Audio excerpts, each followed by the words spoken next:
नमो रियन्ताणं नमो सुधाणं नमो ऐरणं नमो वज्रायणं नमो चक्षाणं येषु पंचमुखार सर्वपावपणास्तु मंगलानं च सर्वेषां पद्मं वै मंगलम। नमन भगवान महावीर स्वामी के चरणों में शत नमन। उन्हीं की आज्ञा में विचरने वाले समस्त महापुरुषों के चरणों में वंदन नमन। ज्ञानार्जन स्टार्ट करने से पहले हम ज्ञान की स्तुति पढ़ेंगे। कमर सीधी, आंखें बंद, विनय मुद्रा में। जो जन श्रद्धा भाव से करे श्रुत का ज्ञान, ज्ञानावरणीय कर्म टले प्राप्त करें सद्ज्ञान। आपका ज्ञान अनंत है, मुझे ज्ञान की प्यास, केवल ज्ञानी मैं बनूं, यही है अंतिम आस। केवल दर्शी मैं बनूं, यही है अंतिम आस। इन्हीं शुभ भावनाओं के साथ सभी को जय जिनेन्द्र। जय जिनेन्द्र सभी को। जय जिनेन्द्र जी। प्रज्ञा जागरण प्रवेशिका वन में आप सबका स्वागत है। क्या पढ़ रहे हैं हम लोग? बताओ बताओ बताओ। पिछली क्लास में हमने निर्जरा के भेद पढ़े थे, ध्यान में आया? मतलब तप के बोले या निर्जरा के, जो निर्जरा के 12 भेद हैं उसको यहाँ पे भी क्या बताया है? तप के 12 प्रकार बताए हुए हैं। दशकालिक करवा रहे हैं या दशवैकालिक सूत्र करवा रहे हैं। पिछली क्लास में हमने दशवैकालिक रह सूत्र गई के थी मेरी। पहले अध्ययन का सार पढ़ा था। यहाँ पे अभी जितने लोग हैं उनमें से कितने लोग थे पिछली क्लास में? मेरी मिस हो गई थी। ओके, कोई भी ऐसे नहीं है जिन्होंने पिछली क्लास अटेंड की थी?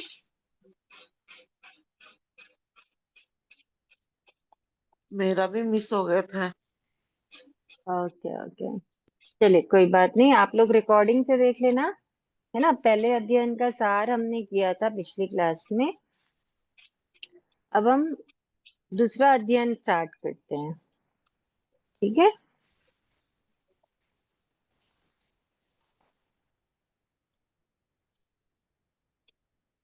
ये दशवैकालिक सूत्र दूसरा अध्ययन। दूसरे अध्ययन का नाम है सामान्य पुव्वयम। क्या है नाम? सामान्य पुव्वयम। आप लोग देखोगे, जैसे आपको स्टार्टिंग से बताया है कि जहां पे भी हमको पढ़ना है, तो जहां पे भी डबल लेटर्स आते हैं, मतलब अक्षर डबल आ रहे हैं, तो वहां पे अपने को प्रेशर देना है ना। सामान्य पुव्वयम। देखो, न 2 बार है, व 2 बार है ना। तो जब हम बोलते हैं इसको तो कैसे बोलेंगे? सामान्य, सामान्य पुव्वयम। सामान्य का मतलब क्या हो गया? श्रमण, है ना। सामान्य का मतलब हो गया, श्रमण से रिलेटेड हो जाता है श्रामण्य। मतलब श्रमण का जो कर्तव्य है, समझ जाओ, वो हो गया श्रामण्य। और पुव्वयम यानी पूर्वक, ठीक है। सामान्य पुव्वयम का मतलब क्या हो गया? सामान्य पूर्वक। तो सामान्य मतलब, सामान्य शब्द जो है वो किससे बना हुआ है? श्रमण शब्द से। श्रमण का क्या, यहाँ पे सामान्य का अर्थ क्या हो गया? श्रमण भाव। मतलब श्रमण का जो भाव होता है, या श्रमण का धर्म, उसका कर्तव्य या श्रमणत्व, सामान्य के ये अर्थ निकलते हैं। श्रमण किसे कहते हैं? बताओ, श्रमण साधु। किसे कहेंगे? साधु। साधु को, मतलब जो संयम में श्रम करे, है ना, जो आत्महित के लिए श्रम करे, उसको क्या कहते हैं? श्रमण कहते हैं, ठीक है। और श्रमण के भाव को क्या कहते हैं? सामान्य कहते हैं। जिस बात के बिना सामान्य संभव नहीं है या जिस बात के बिना सामान्य नहीं टिकता है, उसकी चर्चा इस अध्ययन में की गई है। कौन से अध्ययन में? दशवेकालिक सूत्र के दूसरे अध्ययन में, सामान्य पूर्वक यानी सामान्य पूर्वयम अध्ययन में की गई है, इसलिए इस अध्ययन का नाम सामान्य पूर्वयम है। ठीक है, आप लोगों को मैं बताती हूँ, समझाती हूँ तो समझ में आता है? हाँ आ रहा है। बाकी लोगों को आ रहा है समझ में? किसी को हाँ नहीं जी, समझ समझ में? आ रहा है। आता है दीदी, आता है। आता है आता ना? है सब, जय जिनेन्द्र आता है। हाँ, तो आता है ना, तो आप लोग बीच में अगर रिप्लाई करेंगे ना तो मुझे भी समझ आएगा कि आप लोग सुन रहे हैं, ये समझ में आ रहा है। नहीं तो फिर मुझे ऐसा लगता है कि कोई सुन रहा है कि नहीं सुन रहा है, कोई है कि नहीं है, नहीं, सुन ऐसा हो रहे जाता है। ठीक है, सुन रहे दीदी।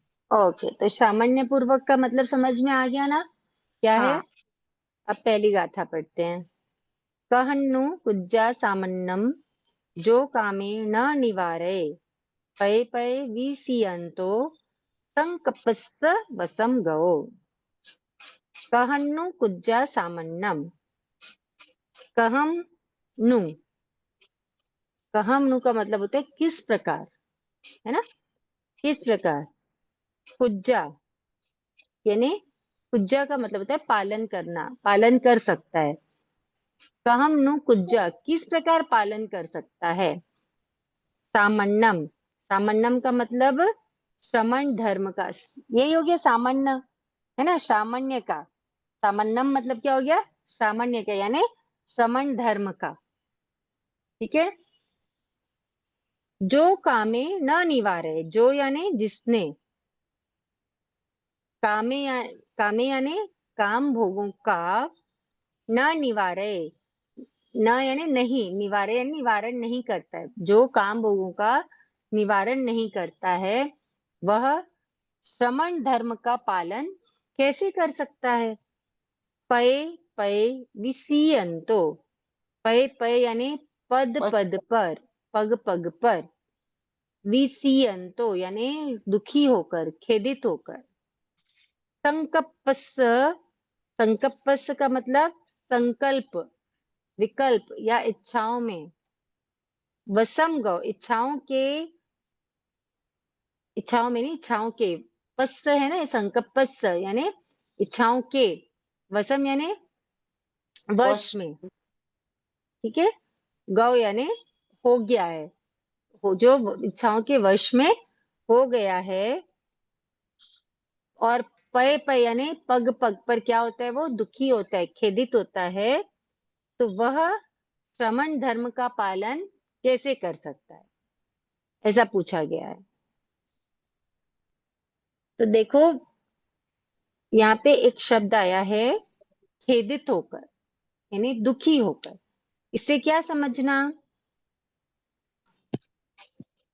जैसे जब कोई भी दीक्षा लेता है, ठीक है, जिसने दीक्षा ली है, तो दीक्षा लेने के बाद उसका जीवन बहुत अनुकूलता से बीतता है क्या? नहीं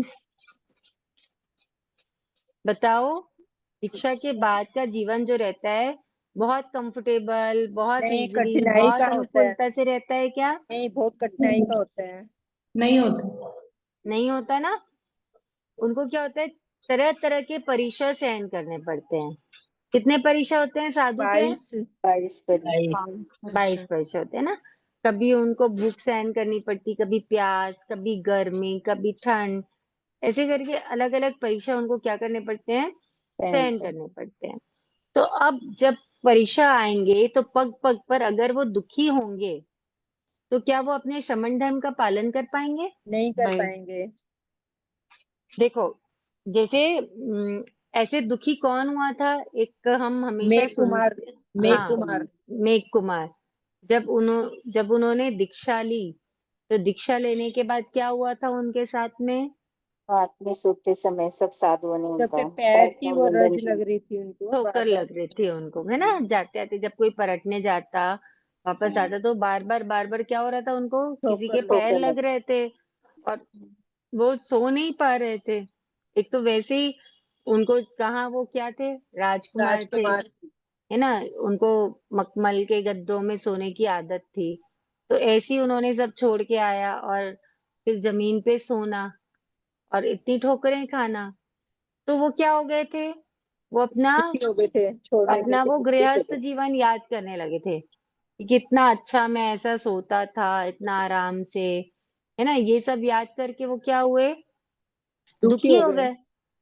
और फिर उन्होंने क्या किया, संकल्प किया, किया ना, जी। कि कल सुबह होते ही मैं क्या करूंगा, घर चला जाऊंगा। भगवान के पास जाकर के मैं बात कर लूंगा। तो जब पहले भोगे हुए भोगों को या अपने जब ऐसे वर्तमान परिस्थिति में दुखी होते हैं पग पग पे, तो क्या करता है फिर साधु, क्या होता है, संकल्प विकल्पों में चला जाता है। समझ में आ रही है बात? जी। जब दुखी होता है तो वो संकल्प विकल्पों में चला जाता है। अगर संकल्प भी दो प्रकार के होते हैं, संकल्प कितने प्रकार के, दो दो प्रकार प्रकार के। के, एक शुभ संकल्प और दूसरा अशुभ संकल्प।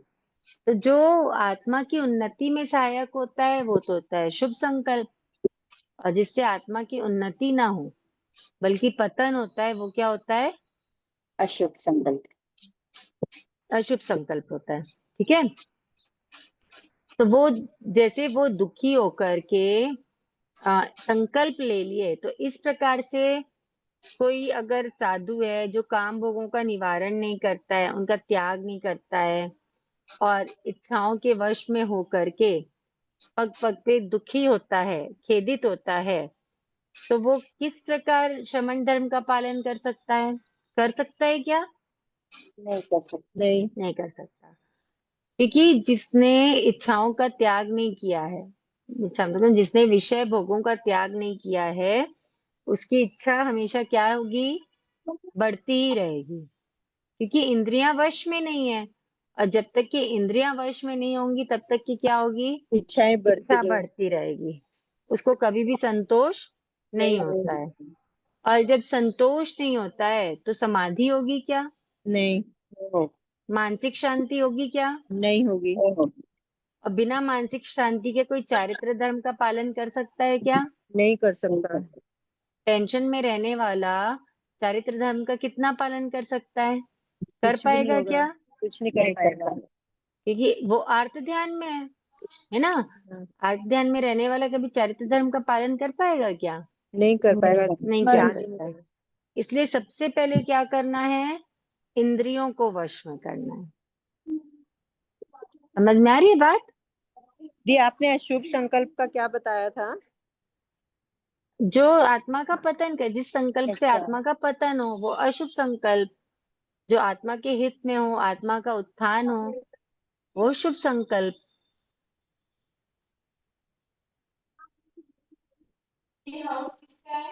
समझ में आया इस गाथा का अर्थ?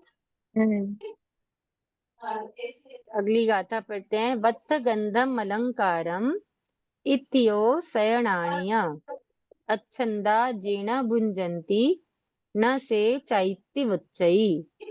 वत्थ गंधम अलंकारम, आप देखना इसमें एक साथ लिखा हुआ है, वत्थ तो अलग लिखा हुआ है, फिर लिखा है गंधम अलंकारम, ये दो वर्ड से मिलके बना हुआ है, गंधम और अलंकार। अलंकारम। ठीक है, गंधम और अलंकारम, रम बोल रहे हैं तो र के ऊपर अम आएगा।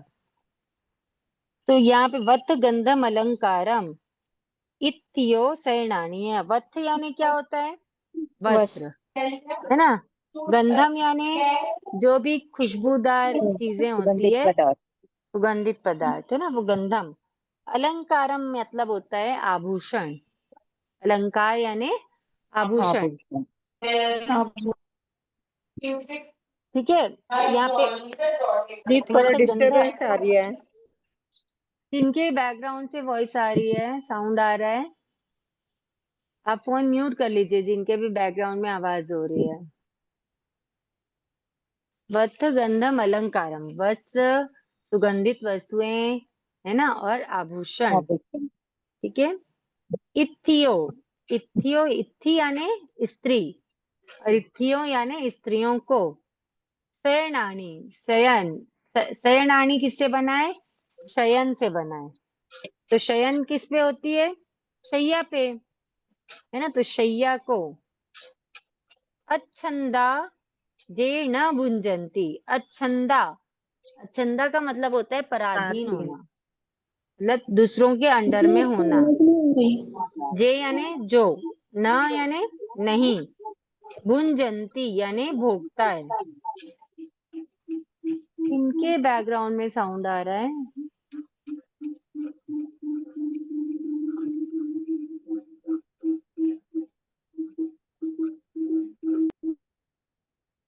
ओके। जो, जे न भुंजंती, जो नहीं भोगता है। अच्छंदा यानी पराधीन होकर या परवश होकर के। न से चैती वुच्चई, न यानी नहीं, से यानी वह, है ना। से यानी वह, चैती यानी त्यागी, वुच्चई यानी कहा जाता है। मतलब यहाँ पे क्या फरमा रहे हैं? जो पुरुष पराधीन होने के कारण वस्त्र, गंध, अलंकार, आभूषण आदि को नहीं भोगता है, वह त्यागी नहीं कहा जा सकता। इसका क्या मतलब हुआ? देखो, त्याग ना दो तरह से होता है। एक होता है मजबूरी से और एक होता है इच्छा से। समझ में आ रही है बात? हाँ। कभी कभी मजबूरी वश भी हमको चीजों को छोड़ना पड़ जाता है। जैसे किसी को अगर डायबिटीज हो गया तो उसको मीठा छोड़ना पड़ जाता है। वो मिठाइयाँ खा सकता है क्या? नहीं नहीं। खा सकता। नहीं खा सकता, है ना।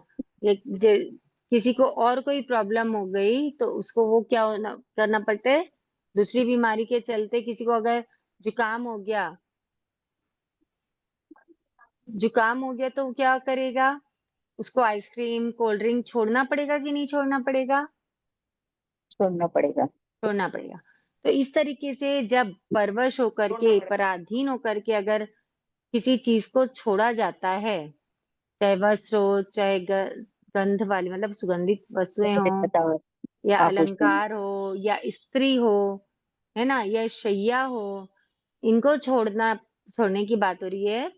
तो अगर मजबूर होकर के किसी कारणवश इनको छोड़ा जाता है तो इनका त्याग करने वाले को सच्चा त्यागी नहीं कहते हैं, मतलब वो त्यागी नहीं कहलाता। अगर वो बात समझ साधु में? बन गया तो फिर त्यागी नहीं कहलाता। अगर मजबूरी में त्याग करेगा तो त्यागी नहीं कहलाएगा वहां नहीं, पे, बाद में उसके क्योंकि भावना आ जाती तो वापस फिर करते करते ऐसा शुद्ध भावना हो जाती। नहीं, तो शुभ भावना आएगी, शुभ भावना से उसने त्याग किया तो वो त्यागी कहलाएगा। त्याग करने के बाद शुभ भावना आई तो त्याग तो हो गया, हम्म। है ना। हम्म। तो यहाँ पे भगवान यहाँ पे ये बता रहे हैं कि दो तरीके से चीजों को छोड़ा जाता है। एक होता है मजबूरी वश और दूसरा होता है मंजूरी वश। हम्म। मतलब एक होता है जिसे जिस समय जिन चीजों को, एक सेकंड, कहाँ जा रही?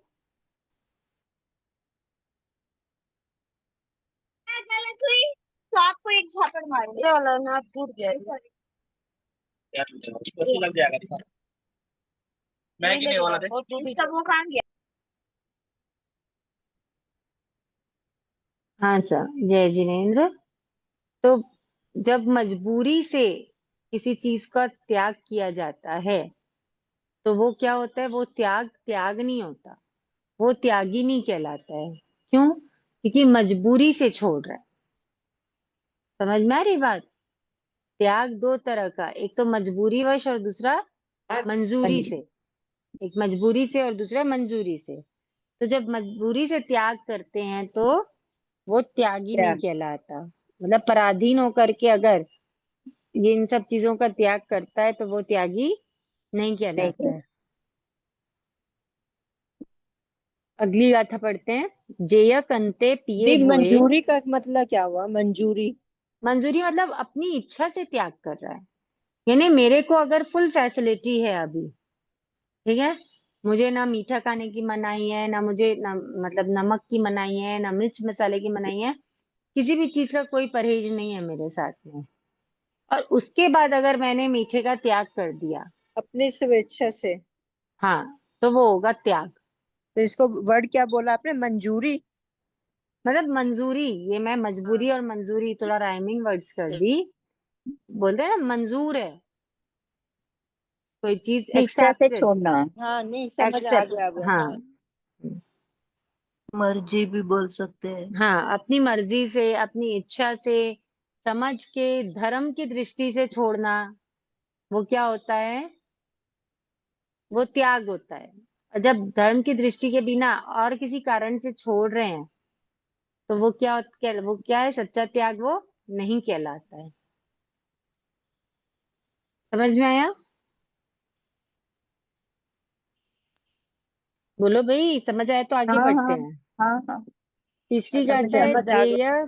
जेय कंते पिए भोए, लद्दे वी पिट्ठी कुवई, ताहिणे चयई भोए, सेहु चाइती वुच्चई। जे यानी जो यह यानी होता है और,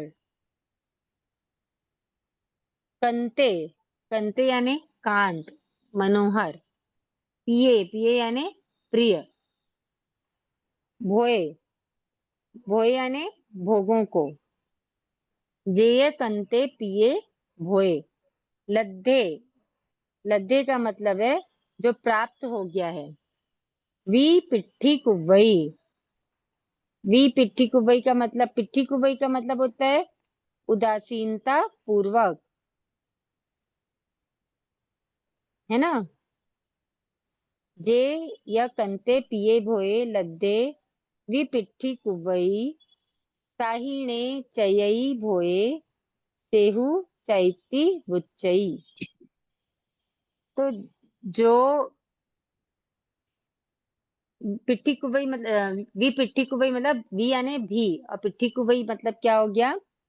उदासीनता पूर्वक। उदासीनता का मतलब होता है ना उसको खुशी है ना उसको दुख है ना, वो वहां से क्या हो गया? उदासीन हो गया। तो उदासीनता पूर्वक, दी उदासीन को तो दुख तो होगा, मतलब जो नहीं उदास होगा तो उदासी नहीं है, उदासी नहीं है ये, उदासीनता अलग है और उदासी अलग ठीक है, समझ। है ना। वी पिट्ठी कुवई, साहिणे चयई भोए, साहिणे का मतलब होता है स्वाधीन, चयई त्याग देता है, भोए यानी भोगों को, सेहु, सेहु का मतलब हो गया से यानी वह, हु यानी निश्चय ही, चाइती उच्चई, चाइती का मतलब क्या हो गया? बताओ, इसके पहले वाली गाथा में त्यागी, आया था। त्यागी, त्यागी, त्यागी, चैती का मतलब त्यागी, त्यागी। उच्चई यानी कहा जाता है, कहलाता है। ठीक है, हाँ कहलाता है।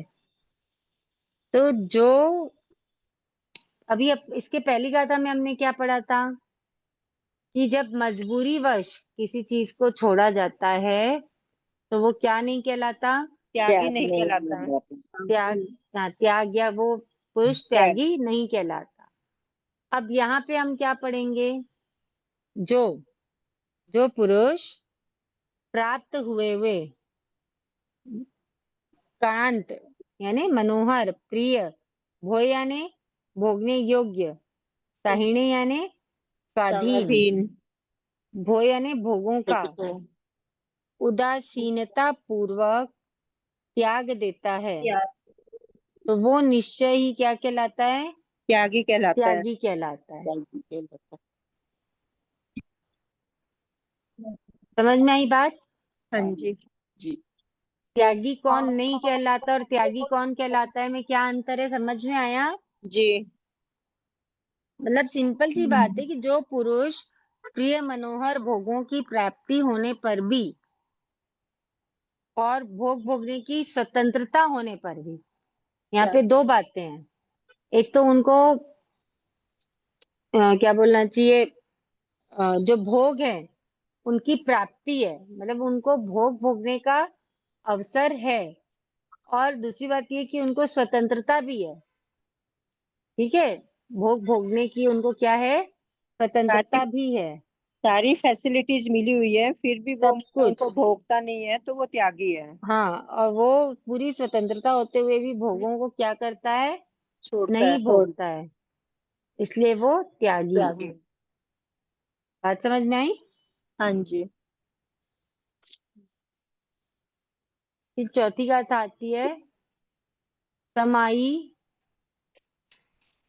पेहाई परिव्यंतो सिया मनो निस्सरई बहिद्धा न सा महम णोवी अहम पीतीसे इच्चेवताओ बिना इज्ज रागम। समाई पेहाई, समाई पेहाई का मतलब है समभाव पूर्वक, समाई का मतलब ही समभाव है ना, तो समभाव पूर्वक। परिव्यंतो, परिव्यंतो यानी संयम मार्ग में जो विचरण कर रहे हैं ऐसे साधु का परिव्यंतो। सिया मनो, सिया यानी कभी, मनो यानी मन, सिया मनो निसरई बहिद्धा, निस्सरई यानी निकल जाए तो, बहिद्धा यानी संयम से बाहर।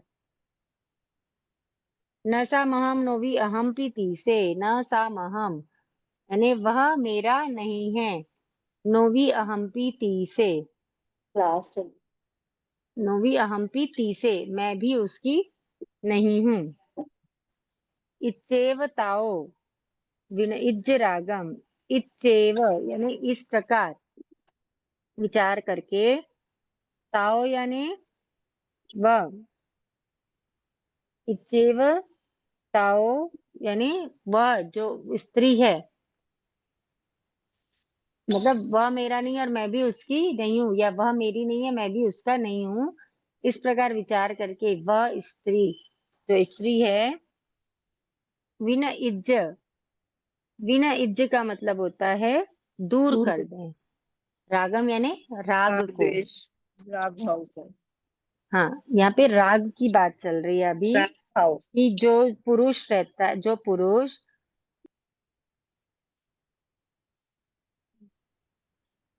का मत कामना, जो पुरुष, कोई पुरुष ऐसा है जिसको प्रिय मनोहर सभी भोगने योग्य भोग प्राप्त हुए हैं, और वो उन जो प्राप्त हुए भोग हैं उनको ना भोगता नहीं है, और उनका क्या करता है, त्याग कर। त्याग करता है, मतलब उसको भोगने की स्वतंत्रता भी है ना, भोग भोगने के पदार्थ भी हैं, तब भी वो भोग भोगे बिना क्या करता है, सभी छोड़। इन चीजों का त्याग कर। त्याग करता है, वो नहीं भोगता है, वही क्या कहलाता है, त्यागी। आदर्श त्यागी कहलाता है। समझ में आई बात? जी। वही आदर्श त्यागी कहलाता कहलाता है। ठीक है, 4 गाथा आज हो गई है। जी। आज की आ, तबीयत ठीक नहीं है क्या आपकी? नहीं, ठीक नहीं है, नहीं, गुरु कृपा अगर है। है तो कोई बात नहीं, बाद में कर लेंगे। लग नहीं नहीं नहीं रहा नहीं आपकी नहीं, तबीयत ठीक नहीं है। नहीं ठीक है, थोड़ी सी थकान बस, कुछ नहीं। तो वो समझ में आया आदर्श त्यागी क्या होता है? ये जी। थर्ड एंड फोर्थ का तो सेम नहीं आ रही ना। हाँ, थर्ड में ये बताया है कि जो मजबूरी वश त्याग करता है वो त्यागी नहीं कहलाता है। नहीं नहीं नहीं, अभी उसके हाँ, पहले जिए बनते पिए बोए का बताया ना, तो सेम वैसे ही आया ना, जो प्राप्त वस्तु भोग की है फिर भी वो त्याग कर, वो है भोगने के योग्य है फिर भी ये छोड़ तो रहा थर्ड आई है ना, ये तो है। थर्ड हाँ, आई है। थर्ड एंड फोर्थ सेम बता रहे ना आप, सिर्फ इसमें आदर्श, फोर्थ में आदर्श त्यागी बता रहे, थर्ड में भी सेम वैसे ही नहीं बताया नहीं ना। नहीं नहीं नहीं, सॉरी सॉरी, वो थोड़ा सा मिस्टेक हो गया, सॉरी, मैं थोड़ा मिस्टेक कर दी है, नहीं, थोड़ी अलग है वो। समाई पेहाई परिव्यंतो इसका मैंने मीनिंग बताया कि नहीं बताया आप समाई लोगों आप को? सब नहीं वही बता रहे थे, सेम वैसे ही बताया, इसके लिए पूछ रही थी मैं। थर्ड का सेम मीनिंग वैसे ही बताया, सिर्फ समाई का संभाव बताया, उसके आगे के सेम वैसे ही बताया। मैं वापस थर्ड में चली गई, फोर्थ से थर्ड में चली हाँ गई, हाँ। सॉरी समझ काम। नहीं तो नहीं, मेरे को कंफ्यूज हुआ तो मैं इसके लिए। नहीं नहीं, अच्छा किया आपने पूछ लिया। तबीयत ठीक नहीं एक्चुअली है दी आज आपकी। हाँ, थोड़ी सी हाँ नहीं, है। रेस्ट कर लो, कोई बात नहीं दी, ऐसा मत करो कि तपस्या बस भी ये आपकी। लास्ट बता हाँ के आप नहीं, स्टॉप कर दीजिए ना, हम अगले हाँ क्लास दी, आगे नहीं हम करेंगे। आपकी तबीयत ये ठीक हो है जाएगा, नहीं? नहीं नहीं, कोई दिक्कत नहीं, रेस्ट इसके रेस्ट करो बाद और दीदी, क्लास है ही है। नहीं नहीं, वो कोई रेस्ट बात करो नहीं, दीदी, आप रेस्ट करो, कल कर ऐसा कोई लेंगे बात दी, कोई जरूरी हाँ। थोड़ी है, तबीयत ठीक नहीं है अरे तो। हो जाएगा, कुछ नहीं, तपस्या भी चलो होती है। कोई बात नहीं, गुरु कृपा है, हो जाएगा। ठीक है। सॉरी, उसको ठीक करते हैं अपन, है ना। समाई पेहाई परिव्यंतो सिया मनो विसरई बहिद्धा नसा महम नोवी अहम पीसे इच्चेताओ विन इज रागम। समाई पेहाई का बताया ना, समभाव पूर्वक, है ना। हाँ। परिव्यंतो, परिव्यंतो का मतलब होता है जो चलो, साधु विचरण कर रहे हैं, किसमें विचरण कर रहे हैं, संयम मार्ग में जो विचरण कर रहे हैं वो साधु का सिया, सिया यानी होता है कभी, सिया यानी क्या हो गया, कभी। मनो यानी मन। निसरई, निसरई का मतलब निकल जाए तो। बहिद्धा यानी बाहर, मतलब जो संयम मार्ग में विचरण कर रहे हैं उस साधु का मन कभी क्या हो जाए, संयम से बाहर निकल बाहर जाए निकल। तो उनको क्या सोचना, नसा महम नोवी अहमपी पीसे, मतलब न, न यानी नहीं, सा यानी वह यानी वह स्त्री जिसके बारे में वो सोच रहे हैं। संयम से बाहर निकलने का सबसे बड़ा एक रीजन होता है स्त्री, ये, हाँ स्त्री, साधु है तो स्त्री और साध्वी है तो पुरुष, समझ पुरुष। जाओ। तो वो क्या सोचना है कि न यानी नहीं, सा यानी वह कौन, वह स्त्री। न सा महम यानी मेरी, और नोवी यानी ना ही, अहम यानी मैं, पी ती से, पी ती से यानी भी उसका, मतलब ना वो मेरी है और ना ही मैं भी उसका उसका हूँ, उसका ठीक है ना। इच्चेव, इच्चेव यानी इस प्रकार। ताओ, ताओ मतलब वो उस स्त्री पर इस प्रकार विचार करके, विण इज्ज यानी दूर कर दें, रागम यानी राग को, मतलब जो अभी साधु हैं, जो ब्रह्मचर्य में क्या है, रत हैं, अगर उनका मन कभी क्या हो जाए, विचलित हो जाए, या पहले की कोई याद आ जाए, कभी किसी स्त्री में आसक्त हो जाए, और स्त्री है तो पुरुष में आसक्त हो जाए, अगर ऐसा कभी कोई क्या बोलना चाहिए प्रसंग बन जाए, तो उनको क्या याद करना, ये एक स्टोरी है कि वह मेरी नहीं है और मैं भी उसका नहीं, ये एक छोटा सा दृष्टांत है। तो इस लाइन को उनको क्या करना है, याद करके, इसको विचार करके, उसके ऊपर से, उस पे से जो राग भाव आया है उसको दूर कर दे, है ना, दूर करने का प्रयास करें या दूर करें। तो इसकी स्टोरी ऐसी है कि एक बार एक कोई पुरुष रहते हैं, वो दीक्षा ले लेते हैं, ठीक है। तो दीक्षा ले ली उन्होंने, उसके बाद उनको उनकी वाइफ की याद आने लगती है कुछ सालों बाद।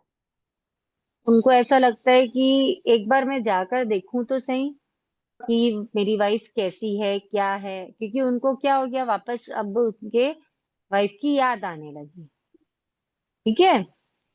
तो वो क्या करते हैं, वो वापस अपने गांव में पधारते हैं, जहाँ पे वो रहते हैं ना वहां पे वो पधारते हैं।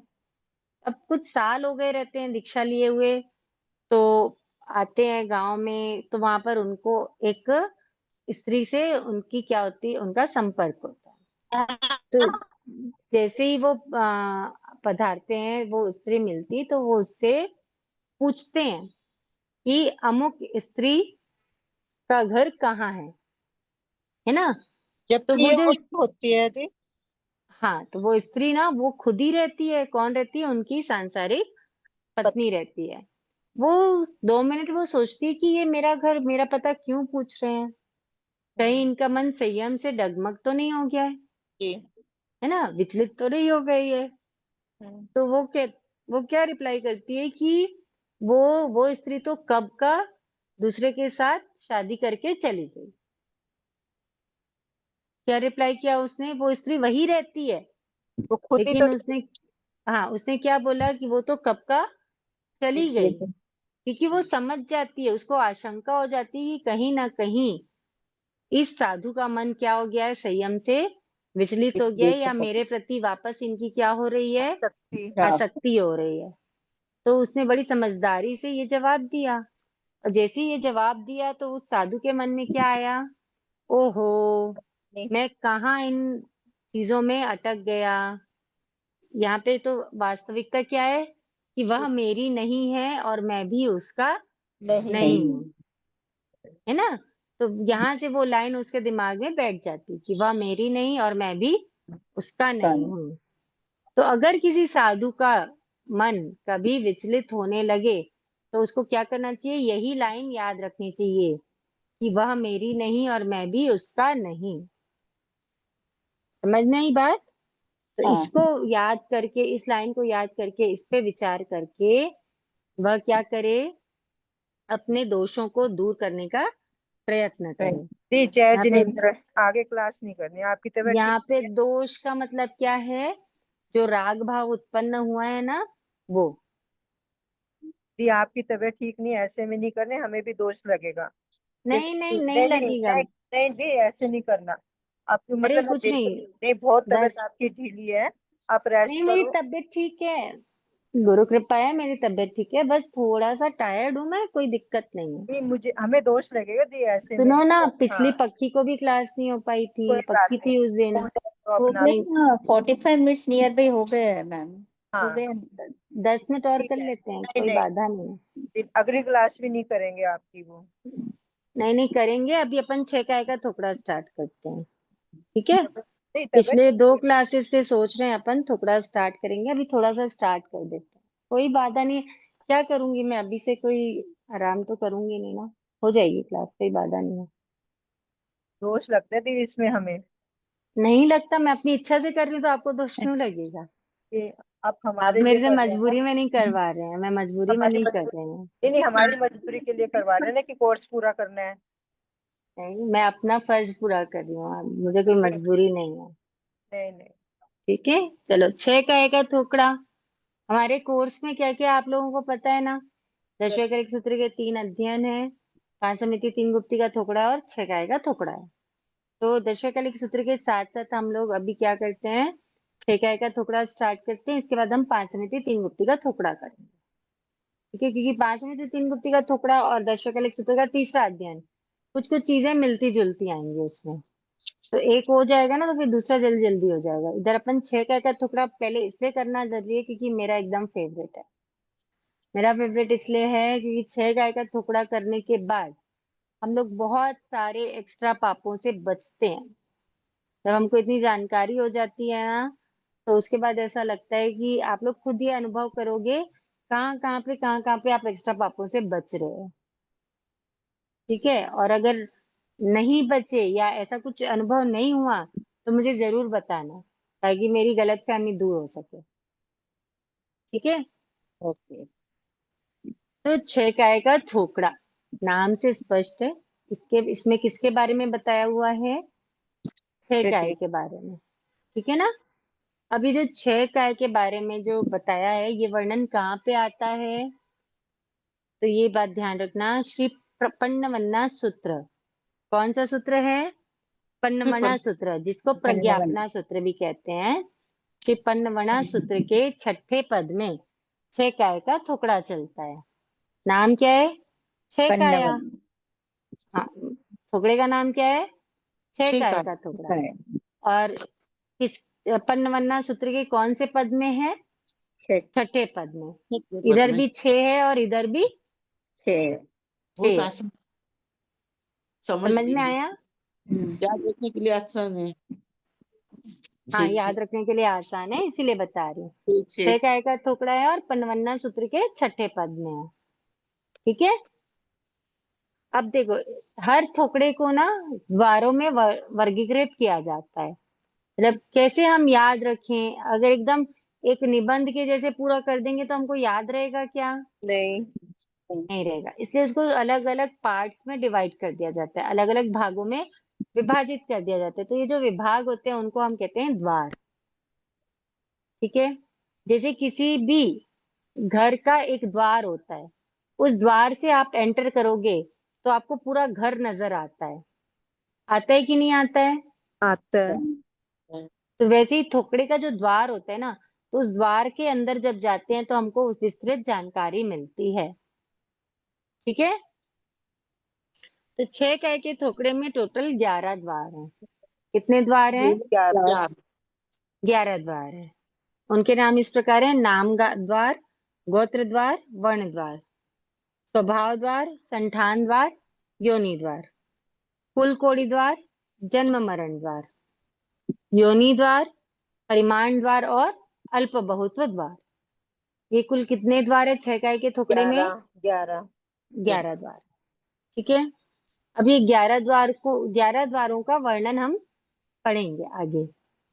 जैसे पहला है नाम द्वार, दूसरा है गोत्र द्वार, तीसरा क्या है? स्वभाव द्वार, चौथा संठान द्वार। ऐसे करके अलग अलग चीज, जैसे नाम, पहला क्या है? नाम द्वार। नाम द्वार। अब हम सोच रहे हैं कि 6 काय के थोकड़े में नाम द्वार में क्या होगा, तो 6 काय का नाम होगा, है ना? तो यहाँ पे जितने लोग बैठे हैं, जितने लोग पढ़ रहे हैं, उनमें से कोई ऐसा है जिनको 6 काय का नाम नहीं पता? सबको पता है। पता है सब। पृथ्वी का है, आपका है, देव का है, वायु का है, वनस्पति का है, तरस का है। पृथ्वी का है, अप का है, तेव का है, वायु का है, वनस्पति का है, त्रस का है। इनको हम बोलते हैं कि ये क्या है? 6 काया है। ठीक है, लेकिन क्या आपको पता है कि ये 6 काया का नाम नहीं है? गोत्र है। हाँ, ये 6 काय के नाम नहीं है, ये 6 काय के क्या है? गोत्र। गोत्र है। जैसे पहले के जमाने में किसी को भी किसी के गोत्र के नाम से ज्यादा जानते थे ना, नाम लेने की उतनी प्रथा नहीं होती थी पहले। तो वैसी 6 काय में भी हम जो 6 काय को जान रहे हैं, वो उनके गोत्र के हिसाब से जान रहे हैं, उनका जैसे नाम ये नहीं है। जैसे 7 नरक के गोत्र अंजना रखा, ये हाँ, ऐसे वैसे तो ये उनके क्या है? गोत्र गोत्र। हैं। 6 काय के गोत्र कौन से हैं? पृथ्वी का है, आप का है, देव का है, वायु का है, वनस्पति का है, तरस का है। समझ रत्न में आई क्या ये प्रभा। बात? हाँ 6 काय की बात कर रहे हैं अभी, हाँ। है ना? तो 6 काय के गोत्र समझ में आए कौन से हैं? हाँ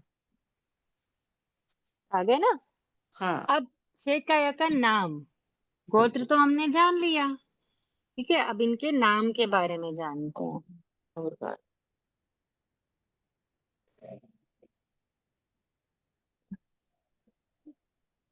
देखो, इसके लिए ना हम ऐसे कॉलम बना लेंगे। अभी एक ही लेती हूँ मैं। यहाँ पे आ गया नाम, यहाँ पे आ गया गोत्र, और तीसरा आ जाएगा स्वभाव। वर्ण आएगा ना दी पहले। अच्छा सॉरी, तीसरा आएगा वर्ण द्वार। Sorry sorry sorry.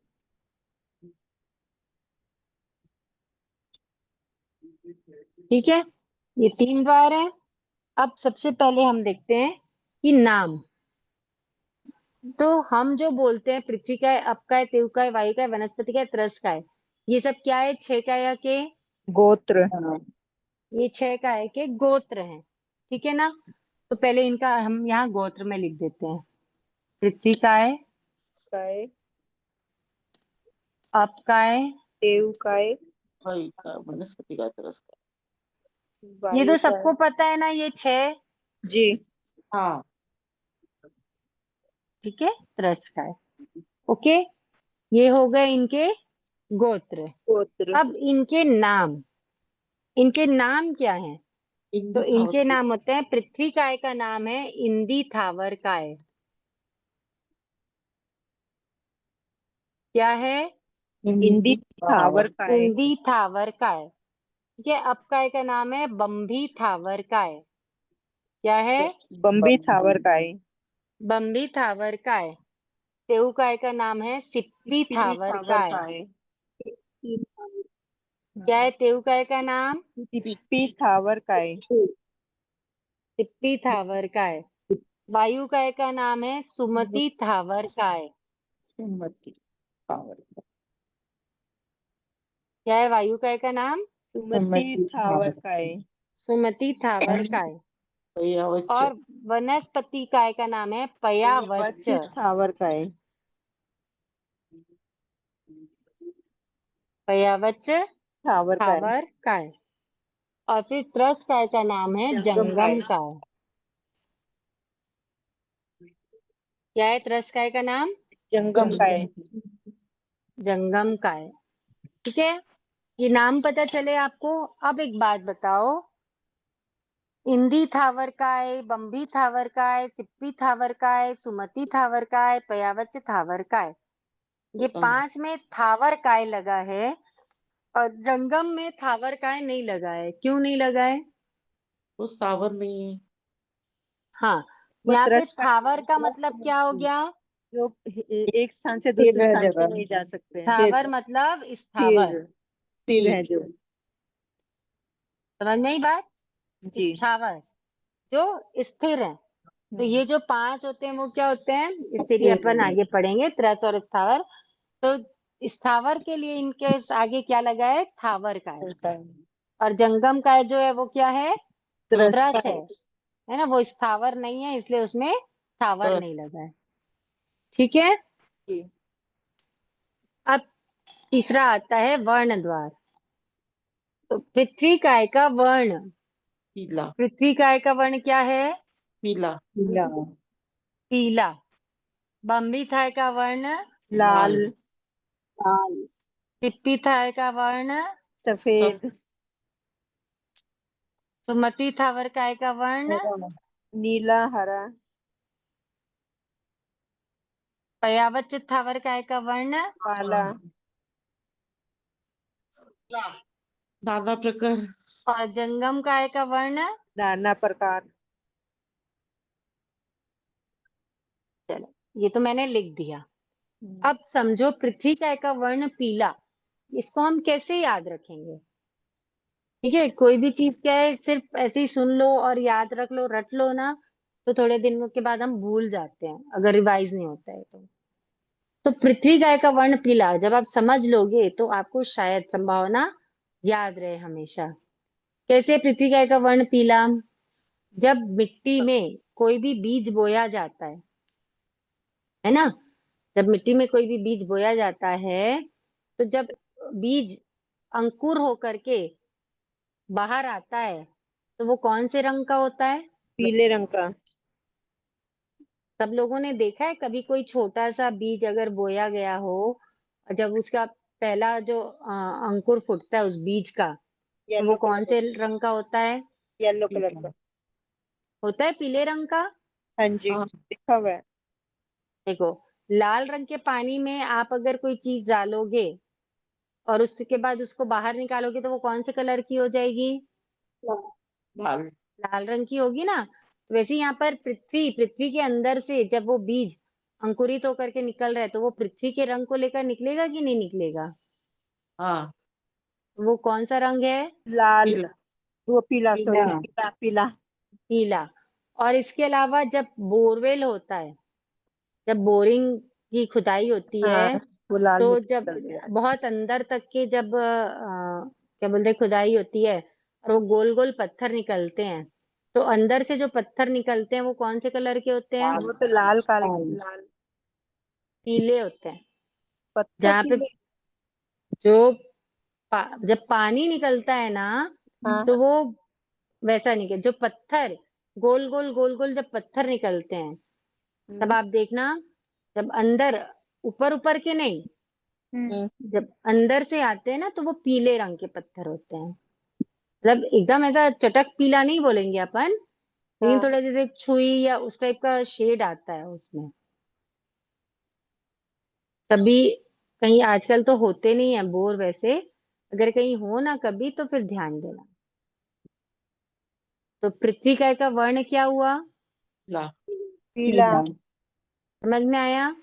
हाँ पीला कैसे ध्यान में रहेगा? जब बोर करते हैं उसके नीचे जो पत्थर निकलते हैं और एक ये अंकुर कर जो कोई अंकुर, बीज अंकुरित आप हो। देखना कभी भी कोई अंकुर फूटेगा मिट्टी के अंदर से, जब कोई अंकुर फूटता है जो एक ऐसे चाहे आपने गुलाब का पौधा लगाया हो, चाहे आपने कोई सा भी पौधा लगाया हो, जब उसकी पहली पत्ती निकलती है ना, तो वो इस शेप की रहती है इस शेप की। जी इस शेप की 2 पत्ती निकलती है ना, एक के ऊपर एक, कैसे रहती है, ऐसे फ्लैप रहती है। इस शेप की 2 पत्ती निकलती है, फिर ये जी। खुल के इसके अंदर से और क्या निकलता है, पौधा निकलता है। ठीक है ना। तो ये जो निकलती है पत्तियां, ये कौन से कलर की होती है, पीले रंग की। पीले रंग की होती है। ठीक है। अब सेकंड है अपकाय। अपकाय का वर्ण क्या बताया, लाल। लाल। यानी बम्बी थावर काय का वर्ण क्या बताया है, लाल। पानी का गलना होता है, पानी छानते हैं हम, तो जब बहुत दिन हो जाएंगे अगर आपने पानी के गलने को नहीं वॉश किया लाल तो वो लाल कौन से कलर का हो जाता है, लाल। लाल कलर का हो जाता है ना। या किसी जगह से बहुत मतलब पानी का लीकेज है अगर किसी जगह पे, तो डेली अगर वहां से पानी लीक हो रहा है तो वो जगह कैसी हो जाती है, लाल रंग की। लाल लाल हो जाती है। समझ में आया। तो अपकाय का वर्ण क्या है, लाल। लाल। फिर तेउकाय। तेउकाय का मतलब क्या हो गया, अग्नि। अग्नि। जैसे पानी अपना रंग छोड़ता है तो कौन सा रंग छोड़ता है पानी, लाल। लाल छोड़ता है। वैसे ही अग्नि जब जल जाती है, जलने के बाद वो अपना कौन सा रंग छोड़ती है, सफेद रंग, कोयला जैसे राख होती है। सफेद। कोयला जलने के बाद क्या हो जाता है, सफेद। सफेद। कोई भी वस्तु है जब वो जली है तो जलने के बाद उसका रंग क्या हो जाता है, सफेद। सफेद हो जाता है। समझ में। माचिस की तीली भी है, तो जिस जगह से जली है एकदम पिन पॉइंट पे सामने में देखोगे तो वो किस कलर की कलर रहती है, का, सफेद रंग की। सफेद रंग की रहती है ना। फिर आ गया वायु का है। वायु का, यानी सुमति थावर का है। तो इसका वर्ण क्या बताया भगवान ने, नीला या हरा। हाँ। इसको कैसे समझना, देखो जब वो पीला अंकुर निकला है ना, पृथ्वी से निकला तो वो क्या था, लाल पीला। पीला था। पीला था जब पृथ्वी से निकला तो। पीला था। लेकिन बाद में जब वो वायु के संपर्क में आया हरा या नीला। हरा हो तब वो उसके पत्ते कैसे हो जाते हैं, हरे रंग के। हरे हो जाते हैं ना। इसके अलावा ये बताओ ऊपर आसमान में क्या है, बात है। कुछ है क्या ऊपर आसमान में, ऐसा कोई नहीं पेड़ कुछ बना नहीं है। हुआ या नहीं कुछ है, नहीं कुछ नहीं है, बस दिखाई देता है वायुमंडल है वहाँ। ना, हाँ जी। पूरा क्या है, वायु। वायुमंडल है। तो जब ये वायुमंडल जो ऊपर ऊपर ऊपर ऊपर घनी होती गई, तो जब वो ऐसे तो हम वायु को देखेंगे तो हमको नहीं दिखती है, लेकिन जब वो बहुत सारी वायु एक साथ इकट्ठी हो गई ऊपर, तो हमको किस कलर की दिखाई देती है, ब्लू। नीले रंग की। नीले रंग की दिखाई देती है। समझ में आया, हरा और नीला। जी। फिर पर्यावच्य थावर का यानी वनस्पति का है। काला। वनस्पति काय का वर्ण क्या हुआ, काला। काला। काला कैसे, कोई भी वनस्पति अगर आप सुधार के रख दो तो थोड़ी देर के बाद वो क्या हो जाती है, काली पड़ जाती है। काली पड़ने लग जाती है ना। तो वनस्पति काय का वर्ण क्या हो गया, काला। काला। फिर त्रस काय यानी जंगम काय, नाना प्रकार का। पीछे बात मत कीजिए, जंगम काय, क्योंकि जंगम काय में डेंद्री जीव भी है, तेंद्री भी है, चौरेंद्री भी है, असनी पंचेंद्री भी है और सनी पंचेंद्री भी है। तो ये सब बहुत तरह के जीव हो गए, इसलिए इसका वर्ण भी क्या हो गया, नाना प्रकार का। नाना प्रकार का। समझ में आया, जी। बाकी लोगों को समझ आया कि नहीं आया,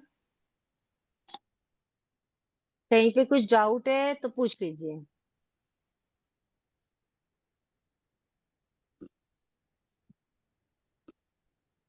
बाकी लोग हैं क्लास में, 15 लोग हैं। हाँ मैम है। समझ आया कि नहीं आया, हाँ मैम। दूसरी क्लास आ, शुरू हो गई इन लोगों की। आ गया ना। हाँ हाँ। हाँ दीदी, चलिए ठीक है, तो आज के लिए हम इतना ही रखते हैं। बहुत बहुत ओके, धन्यवाद दी।